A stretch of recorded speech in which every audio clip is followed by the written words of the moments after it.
नमस्कार मैत्रिणींनो, आपल्या यूट्यूब चॅनलमध्ये तुम्हा सर्वांचं खूप खूप स्वागत आहे। आज मी इथे बाजारात जी शेंगदाण्याची चिक्की मिळते अगदी तशीच शेंगदाण्याची चिक्की बनवत आहे आणि ती कशी बनवते हे व्हिडिओ स्किप न करता शेवटपर्यंत बघा। हा व्हिडिओ आवडला तर व्हिडिओला लाईक करा, शेअर करा, आपल्या चॅनलवरती नवीन असाल तर चॅनलला सबस्क्राइब करा आणि आतापर्यंत ज्यांनी सबस्क्राइब केलंय ना त्यांचे मनापासून खूप खूप धन्यवाद।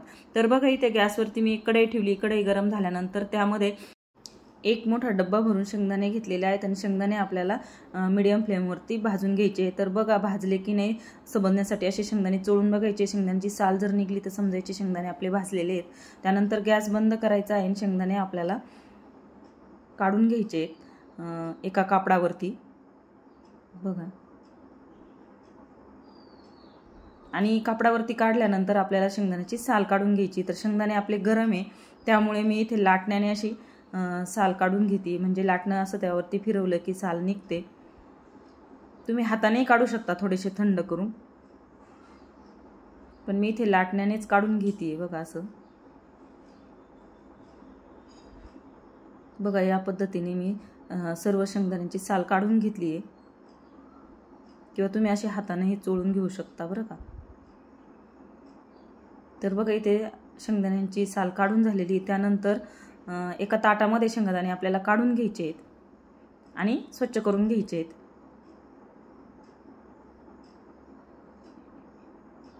या पद्धतीने असं त्याची सर्व साल आपल्याला वेगळी करून घ्यायची आहे। तर बघा इथे असं मी आता ती साल बाजूला करतेय, वेगळी करतेय बघा। ज्या पद्धतीने असं सुपामध्ये घेऊन पूर्वीच्या बायका असं धान्य वगैरे पाखडायच्या त्या पद्धतीने आपण असं ती साल सर्व काढून घ्यायची बघा। तर इथे सर्व साल काढून आणि शेंगदाणे स्वच्छ करून घेतलेत बघा। आणि आपल्याला जर थोडीशी चिक्की अशी तुकड्या तुकड्यांची हवी असेल तर शेंगदाणे आपण थोडेसे बारीक करून घेऊ शकता, खलबत्त्यामध्ये थोडेसे कुटून घेऊ शकता। त्यानंतर पुन्हा गॅसवरती कढई ठेवली आणि 1 चमचाभर तूप घालून घेतले। त्यामध्ये मी तूप गरम झाल्यानंतर आपल्याला यामध्ये गूळ घालून घ्यायचा आहे। तर गूळ बघा मी इथे 1 डबाभरच घेतलेला आहे, म्हणजे जेवढे शेंगदाणे तेवढाच गूळ आपल्याला इथे घ्यायचा आहे आणि चिक्कीचा गूळ आपल्याला इथे वापरायचा आहे। तर हा गूळ आपल्याला बाजारामध्ये चिक्कीचा म्हणून असा सेपरेट मिळतो, तर तोच गूळ आपल्याला घ्यायचा आहे, म्हणजे चिक्की आपली व्यवस्थित होते, कडक होते। गूळ वितळण्यासाठी जरा आपल्याला वेळ लागतो, तोपर्यंत आपण एका ताटावरती असं थोडंसं तूप घेऊन ताटाला पसरवून घ्यायचं आहे। तर इथे ताट तुम्ही असं मोठं घेऊ शकता थोडंसं, किंवा 2 ताटांना लावलं असं तूप तरीही चालेल। सर्व असं कडेपर्यंत तूप आपल्याला पसरवून घ्यायचं आहे। तर बघा इथे एका ताटावरती मी आता तूप लावून घेतलंय। त्यानंतर बघा गूळही आपला इथे वितळायला सुरुवात झालेली आहे। तर असं हलवत राहायचं आहे आपल्याला, म्हणजे खाली करपणार नाही। आणि गॅस आपल्याला मिडियमच ठेवायचा आहे।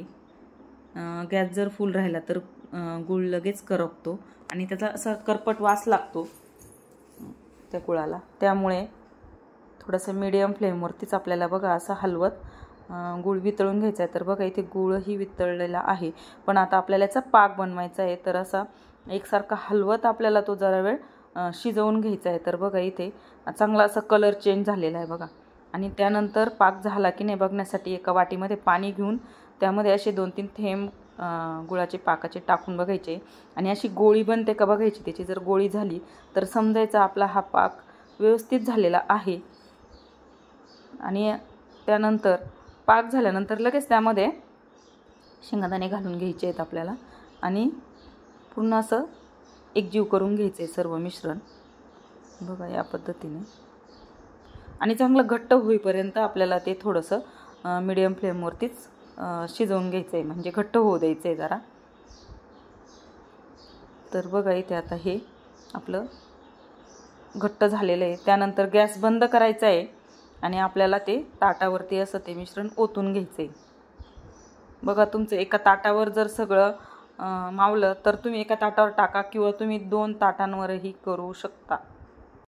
तर बघा या पद्धतीने असं ताटावर आपल्याला हे शेंगदाण्याचं मिश्रण ओतून घ्यायचं आहे आणि गरम आहे म्हणून आपल्याला थोडंसं असं उचटणीनेच पसरवून घ्यायचं आहे सुरुवातीला। आणि त्यानंतर लाटण्याला थोडंसं तूप लावून पोळी लाटल्यागत आपल्याला हे व्यवस्थित लाटून घ्यायचं आहे।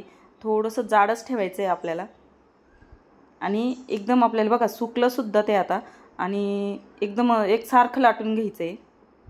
आणि व्यवस्थित लाटलं ना वरून असं एकदम त्याला अशी चमक येते, चकचकीतपणा येतो आणि थोडंसं गरम असतानाच आपल्याला त्याच्या वड्या कट करून घ्यायच्या आहेत. म्हणजे जे बाजारामध्ये चिक्की मिळते त्याच पद्धतीच्या त्याच आकाराच्या व्यवस्थित आपल्याला वड्या इथे कट करून घ्यायच्या आहे. खूप छान होतात, खुसखुशीत होतात, चविष्ट होतात. अगदी रेडीमेड ज्या मिळतात बाजारामध्ये अगदी तशाच होतात. नक्की करून बघा. बघा या पद्धतीने अशा आता ह्या वड्या कट करून झालेल्या आहे. आणि जरा वेळ आपल्याला आता ह्या सुकू द्यायच्या आहेत. सुकल्यानंतर आपोआप त्याचे असे तुकडे निघतात. बरोबर आपल्याला व्यवस्थित रेडीमेड चिक्कीप्रमाणे ही चिक्की तयार होते. बघा जवळून दाखवते थोडीशी, झाली की नाही एकदम मस्त. तर बघा व्हिडिओ आवडला तर व्हिडिओला लाईक करा, शेअर करा. आपल्या चॅनलवरती नवीन असाल तर चॅनलला सबस्क्राईब करा. बघा एक तुम्हाला अशी थोडीशी उचलून जवळून दाखवते. झाली नाही छान? तर नक्की ट्राय करा, कमेंट करा. व्हिडिओ पूर्ण बघितल्याबद्दल सर्वांचे मनापासून खूप खूप धन्यवाद.